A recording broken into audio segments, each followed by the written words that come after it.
I'm so excited about the art of getting in the hot seat. Okay, so one of the things I'd really love to get better at is step 4. Step 1 is ask.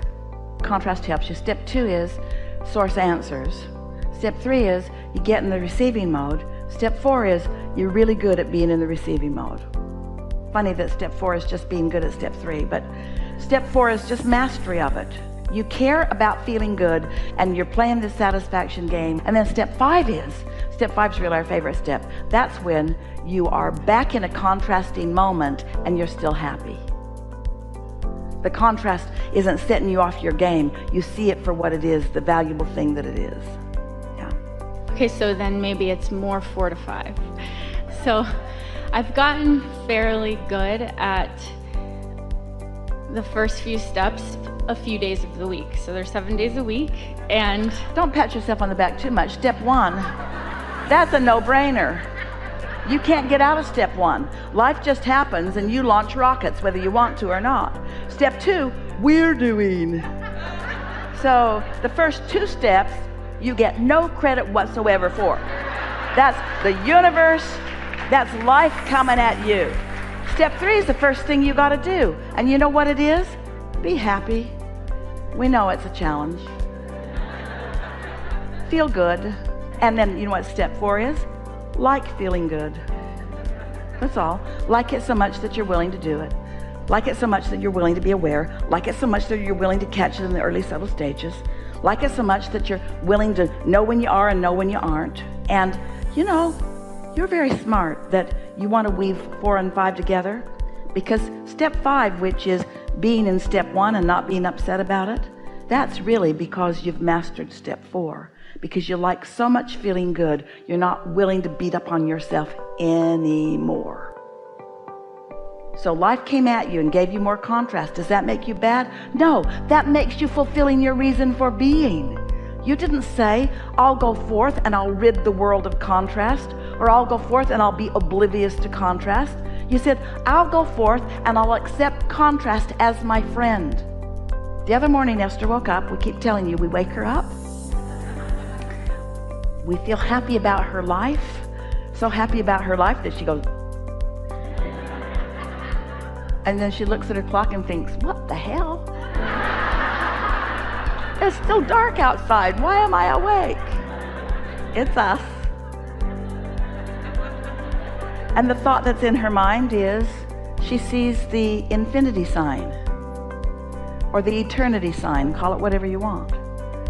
So we said to her, because it was on its side, look at it and see one end of it is contrast and the other end of it is desire, or belief and desire, in other words, and see how it all fits together, and see how eternity is made up of knowing what you don't want and knowing what you do want, the contrast launching the desires, the question brings the answer and the problem brings the solution, how it all fits together. Make peace, feel appreciation for all of this contrast. So when new contrast shows itself to you because you want expansion, then thank the contrast that's shown itself to you, because as it shows you what you don't want, it shows you what you do want. You cannot be the eternal being that you are without all of that. Yes? And so doesn't it make you want to make peace with it? And there's some rascal upsets you and you think, that was rude and unnecessary. I don't like being upset. Or you could think, oh, you've just helped me launch another desire, another clarifying aspect to my expansion, which I must have because of all the things that I am. Eternal is the most significant. And without something that causes me to ask, then I would cease to be. And since I cannot cease to be, then thank you for the direction along the way. Thank you. Thank you for the focus. For the focus that I get to now define. Thank you for the question or the problem that is now causing me to focus in the direction of the answer or the solution. Thank you for producing more impetus for my life, which I love. That's step 5. Yahoo! Somebody to hate. For just a minute until I realize that's not who I am. so I got to work this out because I hate you because of the way you're behaving. When I look at you, I feel hatred because of who you're being. And I also feel disembodied from who I really am. I also feel complete disconnection from the love that is me. So now I got some things to think about. My hatred of you or the true love that is me, which means I either got to get my attention off of you or I got to find some things about you that I can appreciate. And as you find things to appreciate about the most egregious of beings, you come into true ownership of who you are, and the universe expands because you and they have helped you to focus into what is really wanted, you see. So, Can you help me with a little more specifics on exactly that? yes. Okay, so I work out of the home 5 days a week, and that is where I'm able to flow fairly well. Then the other 2 days of the week I'm home. I have 2 beautiful children, and my elder son is on the severe end of the autism spectrum. So I already believe that we chose each other to expand and all of that, and I see the perfection in the situation. I know that this is for my benefit. When you step back far enough, you always see it. When you get up close to it, sometimes you forget. Yes. So being up close, and every day, every Monday through Thursday, I'm like, okay, tomorrow's Friday, and I'm gonna master this. And You just said to us that step 4 is what you're after. And so isn't it logical that you would live in a situation where the mastery of step 4 is being helped along by day-to-day experience? okay, so okay, so I'm in this situation where there's very intense contrast after contrast after contrast, like all day long. And it's almost like I feel like I don't even have the control anymore. Let us explain something to you. You're going to like this because we have not said this before.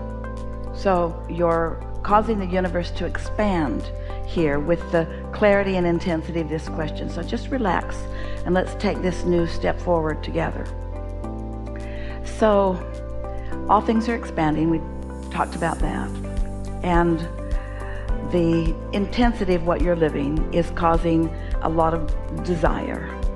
And the difference we've already clarified between you and your human perspective and your inner being in its spiritual, vibrational, non-physical beingness. The only difference between you is that your inner being is disciplined is not the right word, but it's the closest one Esther can find.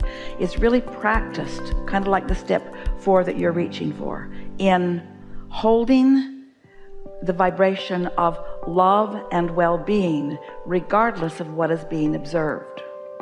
So the way that you and your inner being work so well together, each of you, is that you came where you can freak out, and in your freaking out launch new desires, and your inner being watches you come and freak out but never freaks out and never loses connection with source. Does that make sense to you? So there's always this steady vibration of resources and of answers to questions and solutions to problems that is available to you. So you're discovering through what you call contrast improvements, and your inner being is taking the improvement and becoming the improvement and experiencing the positive evolution, which is what this well-being and goodness of the universe really is all about as a result of what you're living. Now you might say, well, I don't like so much being the guinea pig that's out here in the trenches that's throwing the good stuff your way, inner being.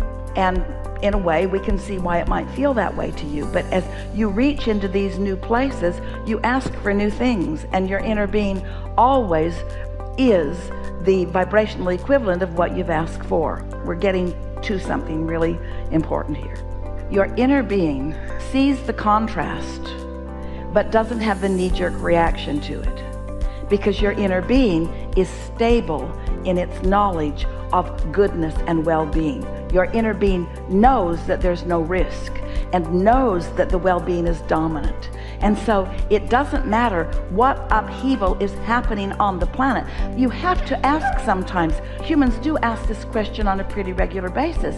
If there is a source energy, or what we as man want to call God, then why does God allow all of this chaos and all of this suffering? Why is that even allowed? Why are we allowed to have suffering? And the answer is because you have free will in order to produce new desire. It's all part of the process, and because you have guidance that will always lead you into the solution that the problem has helped you point toward. Did that make some sense to you? So the difference between your inner being and you is that your inner being always holds steady to the solution, to the love, to the answer to the question, no matter what you are doing. That's where your inner being is. So when your desire is as you just told us it was, when your desire is to feel the feeling of alignment more than it is to fix any problem, then you will see the problems as your inner being sees the problems, and instead of looking like problems, they will look like opportunities. Instead of suffering within them, you will revel within them. Are you following us at all? It's like Esther broke everything on an etagere. She was dusting, and one shelf got loose, and it broke the next and the next and the next, and all the treasures that they'd gathered for the first 10 years of their life together were all in a crumbled pile of broken glass. And Jerry, when he heard the crash, came running. He said, "Oh good, something to want."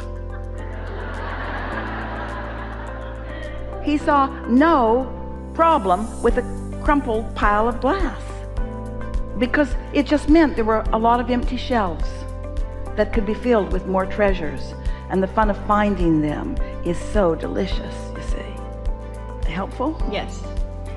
Thank you. Pretty good.